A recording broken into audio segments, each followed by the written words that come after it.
Mizo Idol top 20 zan khat na kanen leta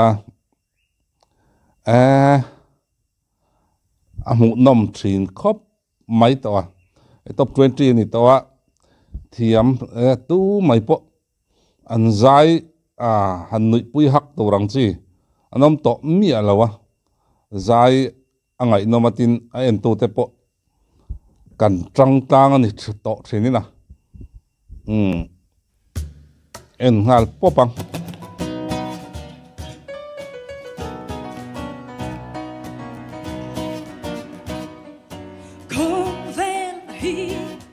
Atsak na tupin abural ngay don siya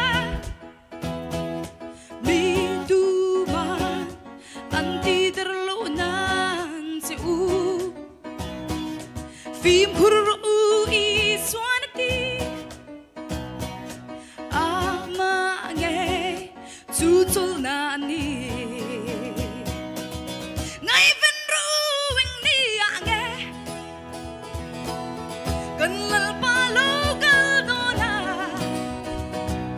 Tuna emo sana emo singa emo Rinong takining at selang mo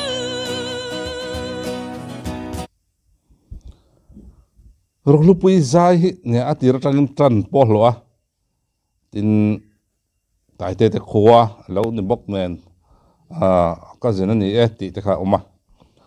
ain po ni se azai thiama azai angai nom thina tin chumi piala ma chonin an mela tha mun nuam mai ni mel tha box zai thiam box ni hi chu anuam ngotang hi ka te thina an mel te mun nuam big an zai te mun nuam big mai ni Kovel hun hian to hun na shil Indo tu thangan shechi Ram nam hun shang shanga Jam te tla in lir te angi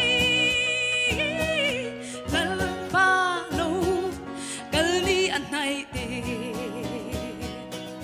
Nile tar si at kya Tin tia na mata ka uma Tumpuy na abangi poilu tok ta ni top 20 ni to hey le ram chon top 50 te khatiang ho vela chon ni first round ate di sual ma sera hey chu ala rual thayanga hey chu la ti thayanga tia zon chok char char langai dam thai ti hun lai la nia ti round khala ni to thina la in clear thiang lim tak tak ma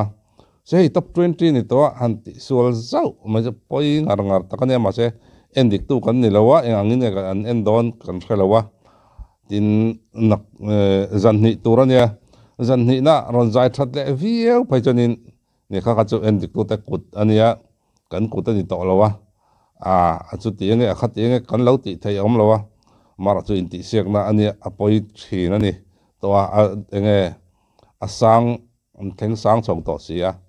chu wang chen poi wong khop mai zai hi ne so zai hi ngai noma engkim mai hi hey opek te tin ala thulam te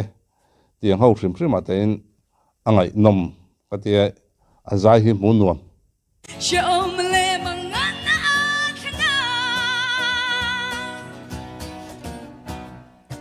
Van til di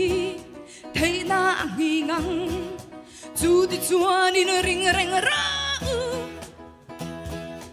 Nghe ta ki Ding wala trong chai ro Zol nay der te an lo chua dang Chung zong zong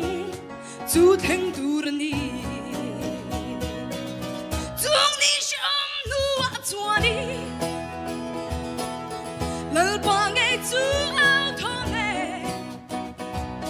Râu bùi na na sa tak nen Chuan chum si ngak hiat Râu bùi ta ki na nu ka la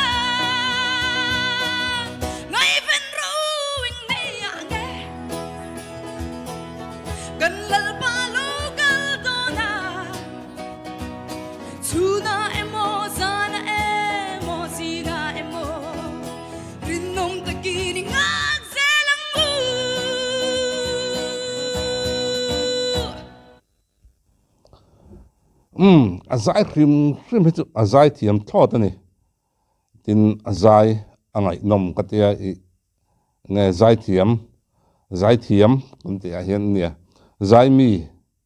zai ve thin zai thiam tak takam in ti tlat ang chin oma amara chu an ro lu pui chu zai thiam zai ngai nom thei chi ang khania chu wang chanin azai hi ngai thak anuam em mai ni kan han khong kho bai pal zewa maro chu nia midang zaya in nga na chen tam taka om do na chu wang chanin enge ani anga eng ti anga ni ang kan soi thei lawa maro chu kan mule ram thei tu ngai la top te na avo I om ve tero eng po ni sela azai le azan ni na azai en ngai chang le potila midang zai te enila chang chonin chin to chu engem chen chu a ria te yang amara chu a mor bok na ro kan en dik to te pathum ani mi au mai sia ole en po ni sela hun man no vek